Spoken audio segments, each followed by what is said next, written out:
ซะตัดสินใจอย่างซะอยากกินย่อมือก็ได้ใส่ตัดสินใจเลยเลยคนก็กินเนี่ยหมดบ่หมดเขาเดียวมาเขาย่อปะแล้วนะให้ย่อปะแล้วถึงวันน่ะให้ย่อปะแล้วให้ย่อปะเลยก็แล้วทำมันถึกซะบอกช้าๆเวลาเพิ่งเด้แสดงว่ามือตอนเช้าเช้าบ่แม่ละแต่เช้าย่อปะก็5 โมงแต่เช้าเลยย่อเลยแต่เช้าเลยสร้างบ่ได้ร่วมนำเฮาอีกบ่ว่ามันเป็นหยังพิจารณาก็ร่วมได้ดอกแล้วย่อซื่อๆแล้วก็ย่อซื่อได้แล้วก็มาร่วมไปร่วมได้ย่อปะนะได้เป็นย่อปะมือวันพุธกับยันค้ายันค้าหั่นน่ะมือวันแม่นแหละสั่งมือวันพุธเขาก็เอาเฮ็ดกินย่อแหละแสดงว่าเอาตกลงมื้อ 7-8 โมงเพิ่นค่อยไปพุ่นไปมองแต่เช้าเดี๋ยวก็2 โมงบ่เจ็บลุกกันสละเวลากันนั่นสละเวลากันเอาเมื่อตัดสินใจจังวันคานก็บ่ได้วันพุธก็บ่ได้เป็นคลำนะเขาคลำลายบ้านเราชั้นลายมื้อเป็นเขาคลำ3 มื้อพุ่นแล้วโอเคมื้ออื่นเนาะมื้อไปแต่เช้าแล้วเด้อเชิญพี่น้องเฮาแม่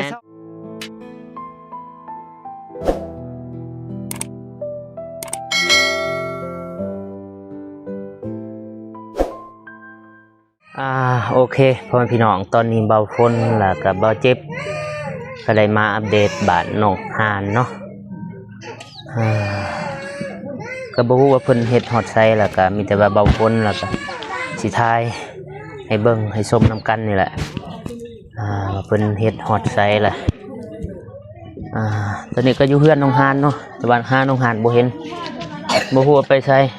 โอ้พุ่นน้องหานไปซอยเวียกอยู่พุ่นเป็นจะได้บ่ฝนกับสิทายให้เบิ่งให้ชมนำกันเนาะพี่น้องไปโอ้ผู้ใดน้อนี่บาดเจ็บสบายดีบาดเจ็บสบายดีเด้อถ่ายแล้วบ่เรียบร้อยกำลังสิลงคลิปคลิปน้องฮานนี่บ่แม่แต่บ่ฝนถ่ายต่อวันนี้คือว่าบ่เห็นบ่เจ็บลงคลิปได้ลงอยู่บ่มาลงคลิปยังวันลงน้องเดิมตอนเช้าแล้วก็ตอนเที่ยงก็ไปส่งเด้จุมารับน้องฮานเด้แสดงว่าบ่พ้นบ่ได้เบิ่งค้าเบิ่งแต่คลิปเบาเตียงก็เลยบ่ได้เบิ่งคลิปว่าเจ็บเบิ่งแบบตัวเองนะในคลิปลิ้นคือคอนเทนต์ลิ้นคอนเทนต์คือนะแม่นคือว่ะโอเคขอบใจสิไปหาอัปเดตก่อนน้องฮานก่อนสบายดีน้องฮานโดยสบายดีบ่าวพลโดยสบายดีพ่อแม่ผู้ใหญ่ใจบุญทุกท่านและกับชีทุกท่านหรือว่าอยู่ในลาวและไทยและต่างประเทศก็ขอสวัสดีสบายดีเมิดสุขุสุคนเด้อโดยเฮ็ดฮอดไส้ล่ะเขาตั้งเสาแล้วโดยเรียบร้อยแล้วสบายดีเด้อแม่สบายได้แล้วสบายดีแม่เราคาเวียกไป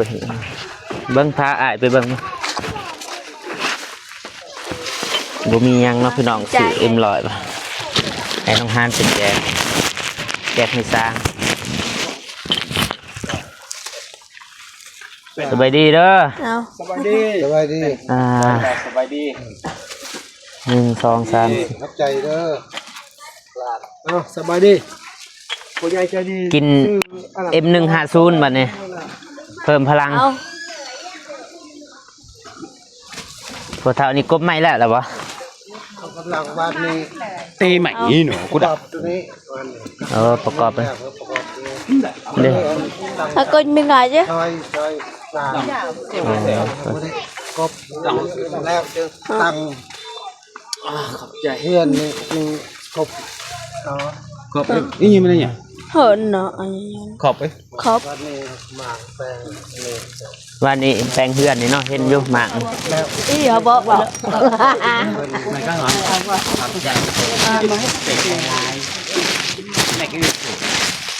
ทางสบายดีเด้อสบายดีกิน M150 นะทาง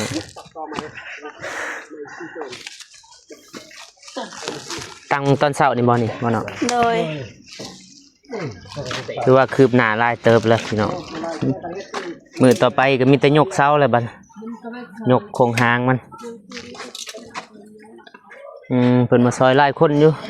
4-5 คนเนาะพี่น้อง2 คนเพิ่มพลังเด้อบัดนี้ เพิ่มพลังก่อน กิน M150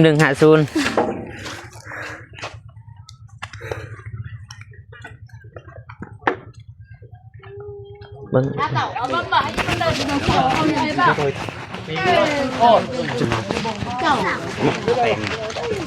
ไอ้ข้าวหนึงกันสบายดี สบายดี มื้อได้ยกอันนี้ มื้อวันพุธพุ่นยก วันพุธ วันดี มื้อนี้วันยังมื้อนี้ มื้อนี้วันช่างอ่ะวันอาทิตย์มื้อนี้ อ้าวคือว่ายกวันพุธนั่นอะไรคือว่ายกวันพุธ สร้างข้าวเวียกมันเป็นอื่นดอกสร้างข้าวเวียกน่ะขึ้นเฮือนเข้าเด้ เพื่อน สร้าง โอ้เพื่อนแต่ว่าสร้างเฮ็ดผ่านๆนี่บ่ อยู่บ้านแล้วเขาขึ้นเฮือนวันจันทร์เด้ข้าวเวียกมันเป็นอื่นดอกวันคานก็ยกบ่เป็นวันมันแห้งวันคานยกบ่ได้มีแต่วันพุธแล้วยกได้ วันคานยกบ่ได้ ยกบ่ได้เฮือน โอเค วันมันแห้งสงสารก็ลืมเฮาในนั้นน่ะ อ๋อมันเป็น สงสารลาวในนั้นวันมันแห้งเป็นบ่จังยกวันมันแห้งโจก่อน เลย วันพุธจะยกก็เกี่ยมเครื่องคอง วันพุธยกเนาะพี่น้อง แม่นละ วันคานก็ยกบ่ได้ย่านว่าคลั่นทางบ้านเฮา วันจันทร์สร้างไปค้าขึ้น จันท นั่น ร์ เฮือน สร้าง เขา ขึ้นเฮือนไหม ไปมอบเพื่อนเขาบ่แม่นอื่นหรอกไปมอบเพื่อนเขาก็สร้างบ่ไปบ่เป็นตอนนั้นคลำเขาเฮ็ดกลืมเฮาได้ภาษาลาวภาษาคนลาวเฮา ก็คือเฮือนน้องบองก็คือสร้างแดงไปขึ้นเฮือนน้องบองเนาะไปยินดีน้ำน้องเพิ่นประมาณนั้นแหละสร้างอันนี้ก็คือกัน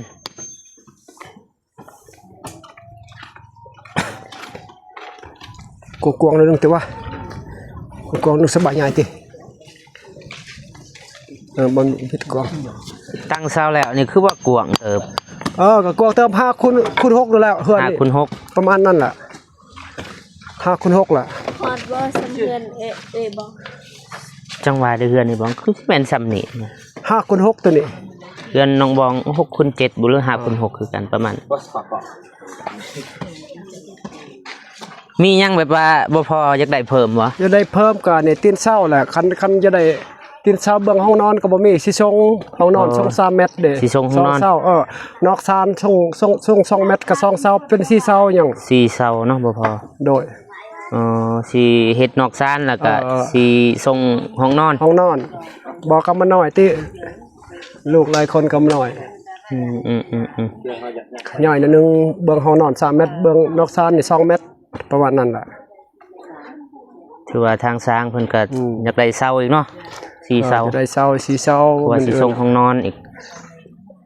คันว่าบ่ส่ง มัน มัน จะดี ขัด สิ แค ช่วย บ เพิ่นได้อันไหนคันบ่ช่วยก็เฮ็ดจะได้อ้าวก็ซ้ำนี้แล้ว ถ้าเพิ่นสิลองปรึกษาผู้ใหญ่เพิ่น ลองปรึกษาผู้ใหญ่เพิ่น เพราะว่าเฮาตั้งใจแต่ทำกินเฟซเก่าเซา นี่เพิ่นว่าจะได้ห้องนอนได้เฮ็ดจะได้แหละแต่นั้น อันนี้ก็สร้างเพิ่นแนะนำ ไอ้การแนะนำเนาะ ให้มันงามมันนะให้มันอันนี้บ่แม่นว่า ให้มันงามเลย อยากให้เสียงไอ้สร้างเพิ่นแน่ไอ้สร้างผู้ใหญ่ใจบุญเพิ่นแน่ก็เดิน ไปติไปแล้ว เราก็ตั้งใจเฮ็ดให้มันงามเนาะออกมาให้ดีที่สุด ขุดนี่ตอนเฮานี่กำลังปรับ ระดับ บ่ เนาะ ฝนถ่ายคลิปมันต่างกันเด้มันแต่แนะนำเบิ่งสองบ่ฝน แม่แล้วก็ มันบ่คือกันเด้ แม่ ถ้ามีขุดเด้ขุดฟัง ปรับดินนี่ตั้งรับน้ำนี่ ตั้งระดับบ่ ตั้งรับน้ำนี่ขุดปรับดินตั้งรับน้ำ บ่ยอมมีแต่ยออย่างเดียว เฮาว่า วันพุธแหละเขาว่ายอมมื้ออื่นของค้าหมอบเพื่อนเขาเด้เพื่อนเขาหล่นเด้ โอ้ เขาบ่ไปก็บ่เป็นเด้วันคานเขายอมบ่เป็นลืมเฮาวันมันแห้งเขาว่า โอ้ยอวันพุธเนาะ วันพุธแล้วย่อคันบ่เจ็บบ่เป็นจะเป็นย่อวันพุธแล้ว เด้อมื้อนี้ไอ้พาไปมอบ หมอบเพื่อนเขา เรียนโต อันนั้นแหละจะทายเด้ ตัวงามๆหั่น โอ้ตอนเขาทายมื้อนั้นบ่ แม่นละ เด้อ อันนี้บ่เมื่อยเนาะขุดแต่บางยานี่ แล้วว่าเพื่อนเจ้าบ่ ไอ้มีหมวก ไอ้มีหมวกแล้วว่าเพื่อนเก็บงามเลยเพื่อน เมื่อได้ขึ้นเฮือน ตั้งตัวนี้เด้อนี่คนไปคิดนี่เด้อ อย่าลืมบ่เจ็บเด้อ นี่วางนี่เด้อวางนี่เด้อเอาจะจับเบิ่ง ไว้เจ็บกับบ่ฝน คิดทุกคน มันทมนะเอาออกฮะ โอ้สนิทมื้อหน้าค่อยไผชื่อไผแลนเซอร์ก่อนสบายตั้งยากบ่มีไผแลนเซอร์เลย คันบ่เจ็บนี่บ่ห้ามปั๊บ สบาย ตั้งเศร้าแล้วก็ประกอบเลย มัน เนาะ ซากมันได้เองจะสหาเบิ่ง ปรับระดับแน่ เอาใหม่อันนี้มาตั้งระดับเนาะใหม่ตัวเขาเกลาะนะ อ้าวโอเค โอเคบ่ โอเคแล้วบ่บัดนี้ โอเค ทาก่อนอยู่หั่นเด้อเจ้าเอาตัวแม่มันเอาตัวนี้อีกเอาตัวแม่ทาเลยเจ้าอยู่หั่นเลยเอาตัวแม่มันนี่เจ้าเป็นแม่มันเด้อ่า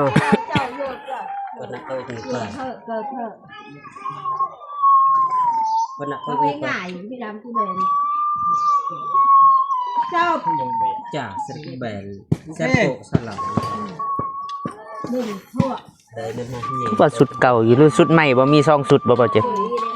ตัวไหน นี่ทางในแม่น 3โตเสือ โอ้3โต บ่ได้ซัก บ่ฝนเราคิดว่าเสื้อเก่าว่านนี่มื้อซื่น สิแท้ก็สุด ใหม่ ใหม่ ตัวนึงเสือเตียงให้2โต3โตเสือนี่เด้ โอ้ยยัง โหอยู่ตัวเก่าหรือตัวใหม่ ยัง โห ก็ยัง อยู่ ขอให้เพิ่น บ่ได้ซักแต่ บ่เปื้อนก็บ่ซัก เริ่มจากเลือกไม่ใส่ แต่ว่าบ่มีเวลาซัก อันนี้มันเตะ น้ำแบะ หันซัก อีหยัง แบะอย่ารับผลก็แบบมาหามันตังนะบ่เป็นหยังคัน คนแต่ง ใช่แล้ว นี่เด้ อ่ะ คือกันกับสา มันเป็นกระเบื้อง มาคนอัปเดตเด้อไปอันนั้นก็ ไปซะ ลงคลิป ไปลงซะข้าวก้อนไก่ละไก่ละ10ปลายละถ้าก้อนไปนำกันเมืองกันสิเมื่อปะบ่ฝนก็ได้ทั้งใบ เข้าน้ำเด้ไอ้สร้างเข้าน้ำเด้สิมากินอยู่เฮือนแล้วมากิน ขึ้นเพื่อนแล้วเขาก็มีข้าวน้ำจะได้แล้วคันผู้ใหญ่ใจดีช่วยก็กินอยู่นี่แหละ 2คนนี่นะผู้ใหญ่ใจดี คันผู้ใดใจดีช่วย แต่ว่าบ่ กิน มี อยู่นี่แหละคันบ่กินอยู่เพื่อนแหละ เงินเดือนเท่าไหร่กว่าฝน 30 เอามาเอาเลยซื้อน้ำกินให้น้องฮานซื้อไว้ ต้มไข่ต้มหมีหั่นเนาะ ยกไปยกอ่ะ สิซื้อชิ้นหมูกับ สิกินยัง อันนี้ติ อีหยังก็กินแล้วแต่ นี่กินบ่ ซื้อยังกิน สิหยังก็กินบ่เป็นหยังดอก ปีกเนาะ ยังบ่ใคร เออ เนาะ บ่เบิดแล้ว มี เบิด มีก็เบิด เด้อ โอ้ กินไว้ กินบ่ประหยัดอ้าว บ่เป็น กินหมด 30นี่พ่อให้พ่อน่ะกิน กินประหยัด ยานี่บ่เจ็บกระจกซื้อ M100 แม่น M100 อีหยังเหรอ M150 เป็น150นี่แหละซื้อกิน แต่ว่าทางบ้านเฮาเอิ้น M150 บ่มีแล้ว150ก็150 อืม ยาตาปะ ใช่ มีบ่ งบ แรงเยอะแรง เท่าใด เพิ่มอีก เท่าใด เยอะว่ะ มารถสำได้ก็ได้นะพอได้ให้สร้าง 2,000ใช่ตรงนี้ลืมเบาะรถเอาไว้เรือมันเรือ 2,000ครับ ก็เช็คบ่ตัวนี้เดี๋ยวว่า ก็ได้นี่ จังหวะได้บ่ได้นำ มื้อนี่เฮาซื้อมาซะ ของกินมา โอเคติ ดีคือกันเราจังบ่เที่ยวอะนะกินเอาอยู่นี่ บ่อยากให้อ้ายเพิ่นเมื่อนะมื้อนี้ยังมานี่บ่ เหมือนบ่ค่า ขึ้นเฮือนมื้ออื่น โอ้ ค่าเขาอันนั้นมอบเพื่อนเขาเด้ ไม่แต่เจอกันวันพุธบ่ อย่ามาพี่เอ้ย วันพุธ เจอกันวันพุธไม่ได้แจ้ง วันพุธล่ะ ใหญ่เพิ่นพี่น้องครับพอมื้ออื่นก็ไอ้สร้างเพิ่นก็สิไปมอบเพื่อนไปยินดีกับเขานะขึ้นเรือนบ้านใหม่ว่าซั่นซะ วันพุธ แล้วก็ครับเงินครับค่ำไปมอบปะนะเข้าใจปะ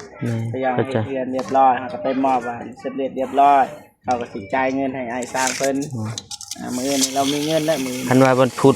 ยกอันนี้เนาะก็วัน มี คาน เงินหมดแล้วเงินบ่มีแล้ว มาใบนะของกินสีเหลืองซะ กินเอาซื้อไว้ เงินหมดแล้วบ่มีเงินล่ะสร้างตะเฮ็ดเอ้า เงินกินแต่ปี2000 จัดไป กินบ่พอสร้างในเฮ็ดเฮือนก็กินบ่พอเมื่อใดก็กินบ่พอล่ะมันหมดก้อนเงินบ่มีไปรับเงินหรอกมีแต่ไปลบซื้อๆนำเขา แต่ว่าสิซื้อน้ำกินให้ได้สิกินยังบ่ กินอีหยังก็กินพวกอันนี้สั่งผู้เจ้าได้กินเขาซื้อให้จะกินไก่บ่กินไก่ได้ ได้บ่พอแล้ว บัตโตแล้ว เบิดอีหลีเลยได้นี่ เอาไปซื้อมีกับไข่ปน ขออย่าเรากินปอกกินปีกอิหยังก็แล้วแต่เรา อีนี่ยังกินอีนี่ เราสิมากิน นะ อยู่พุ่นบางเทื่อ กินแต่พญาใจดีล่ะ เอาเงินให้เรา อียังก็ ขอ กิน เรา บ่ สิ ติ มา ด กินอยู่พุ่น เอาก็หลายคนเด้ว่ามันคนเดียวเด้ ก็เมื่อนำกัน คิม เมื่อน้ำกันบ่ โดย 3คนนี่เมื่อสร้างว่ะ เอาบัดพอเท่าเด้นี่ พอเท่าก็คือสิเมื่อกินอยู่พุ่น เนี่ยเอาให้ข้าวกินหนดพวกข้าวกินก่อยข้าวเวียกมื้อนี้ก็เฮ็ดตอนเช้าข้าวเวียกกินดองเขาเด้กินเขาขึ้นเฮือนคือกันบุญเฮือนเขาขอบใจล่ะ เอาหวังยาบัดกินยังก็กิน ให้ลูกน้องเขากินเขาจะกินพวกปลาเท่าเลยเด้คอยข้าวเวียกมันเอิ้นออก มือกบ ก็ซื้อมีซะมาลวกให้ตัวอ้ายเพิ่นกินนี่ ซื้อมีก็ซื้อบ่สร้างบ่กินดอกมือไม้สร้างกินมื้อนี้สร้างข้าวเวียกแล้วนึง มือย่อหันมี แม่นล่ะ ลอกไก่นี่จะกินไก่บ่ ไก่แหน่หมูเนี่ยแล้วฮีดเข้านี่นั่นได้ลืมเฮาเด้เจ้าบอกผู้ใหญ่ใจดีบ่เป็นย่อเลยหมูน้อยก็ยามัน เป็นหยอกกับเสียเวลาจ้ะ นั่นเด้ นี่สุดอาหารเอง ขนาดนั้นก็ได้ แต่ว่าไก่ให้ไอ้สะกินเนี่ยจะกินยังถามไก่จักโตจะต้องการ ไก่บ่ แม่น เอาอันนั้นนะบ่เอาไก่พันธุ์น่ะเอาชิ้นหมูซะสิเอาล่ะ กินหมูบ่ บ่เอาไก่อันน่ะ มันจะประหยัดแน่ อยากได้ตัวมันนั่นบ่กินหมูมันไหน หมูลาดเฮาซื้อ บอกมันได้ไก่ป่าก็ดีคือกัน ชิ้นหมูลาดเฮาน่ะซื้อบ่ซื้อชิ้นอันนั้น ทางนี้ไก่ปลา พันหนึ่งซื้อหมูลาดเฮาคันมีน่ะเขาบ่มีก็แล้วแต่อีกชุดผู้ใหญ่ใจดี ไก่แหละถึกสุดไก่จากซองโตแล้วซื้อผัก ตัวใด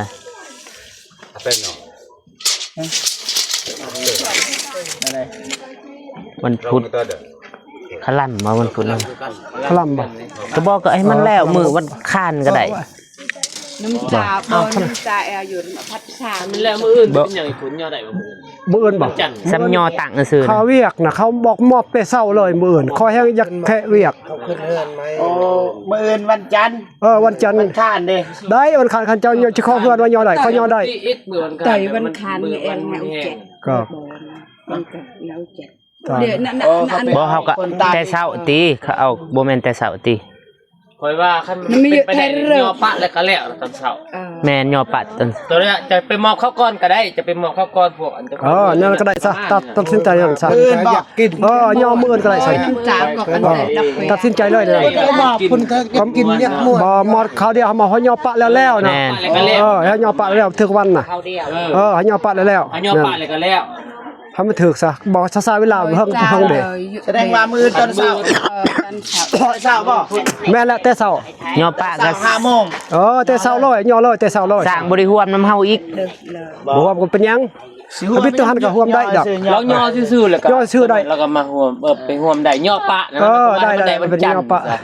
มือวันพุธกับยันคา ยันค่าหั่นน่ะ มือวัน เลยตัก แม่นแหละซะ แปลง มือวันพุธเขาก็เอา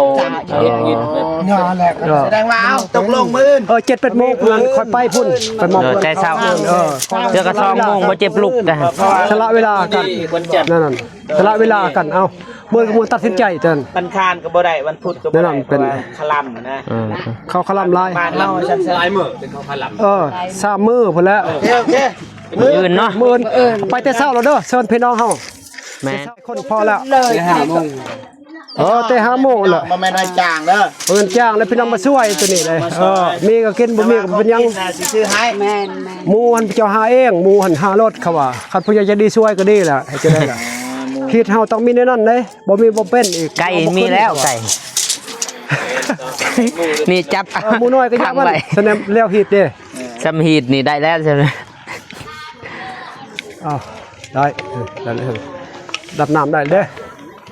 โอเค ในนั้นเด้อ มื้ออื่นเนาะ เดินทางครับ เด้อ จะได้สิลงคลิปไปแจ้งผู้ใหญ่ย่อ หันเยอะบ่แต่ยังเยอะนักเลย ขอบใจ ตำๆเด้อ3คนเฮ็ด ขอบใจด้วยไอ้ช้าง โดย ตัวนี้นี่จะได้น็อตมาฮอดอ้ายสิจับเลยบ่ นี่บ่ยากก็กำลังก็ได้ย่อก่อนก็ได้บ่เป็นหยัง ย่อก่อนเท่าไหร่ว่าตัวนี้ ย่อก่อนก็ได้ โดย ก็กำลัง ว่าไอ้เตียงเราสิมาจะหน่อย ติดต่อหาอ้ายแล้วบ่ ติดต่อแล้ว บอกให้อายเพิ่นซื้อใส่อายเพิ่นหา หาอ้ายเพิ่นเนาะจังได๋บ่เจ็บก็คืนมันไปเฮา ไป แต่ขอบไอ้สร้างเพิ่นก่อนขอโตวไปลงคลิปก่อนไปขอบ ล้านสอง สิขอกลับก่อนเด้อไอ้ช้างเด้อกลับก่อนเบิดทุกคน คือนางมาจุดหนอน และอันนี้คือนางบักเกะจุก ก็เป็นดอกเดียวแต่เอา กลับก่อนเนาะโอเคเนาะพ่อพี่น้องเบาฝนแล้วก็บ่เจ็บก็ได้อัปเดตเพื่อนน้องหานเนาะก็ถือว่ามีความคืบหน้าในระดับหนึงแหละเพราะว่าทางเพิ่นทางสร้างเพิ่นก็จับระดับเสาแล้วก็มีแต่ว่าได้นัดมือแล้วก็ มือสิตั้งเสาแล้วก็สิยกโครงหางหั่นก็ได้นัดมือเป็นที่เรียบร้อยแล้วก็ได้ถามรายละเอียดแล้วก็ทางสร้างเพิ่นก็แนะนำเนาะว่าสิเฮ็ดสิส่งห้องนอนอีกแล้วก็สิเช็คนอกซานอีกเราต้องการ4เสานี่บ่พอแล้วว่าคันว่า เป็นไปได้ก็หั่นนะก็อยากให้มีเสาเพิ่นว่าอยากเช็คห้องนอนอยากส่งห้องนอนเพิ่มอีกเพราะว่าทางเฮือนก็คับแคบเพราะเพิ่นอยู่หลายคนอยู่มีแต่บ่ฝนกับบ่เจ็บก็สิขอเดินทางกลับก่อนนะพี่น้องก่อนอื่นหมดบ่ฝนก็ขอขอบอกขอบใจทางผู้ใหญ่ใจบุญที่ว่าได้ให้น้องฮานที่ว่าได้ช่วยเหลือน้องฮานเฮ็ดเฮือนเนาะบ่ฝนก็ขออวยพรให้ทางแม่ทุกๆคนแล้วก็ผู้ใหญ่ใจบุญทุกๆคนจงมีแต่ความสุขความเจริญเฮ็ดอันใดธุรกิจหยังก็ขอประสบผลสำเร็จขออายุมั่นขวัญยืนเด้อแม่สาธุบ่ฝนก็สิบ่ลายใหญ่ห่างเนาะสิขอเดินทางกลับก่อนเนาะพอกันคลิปหน้าสำหรับคลิปนี้เบาฝนขอกล่าวคำว่าสบายดีเด้อสบายดีบ่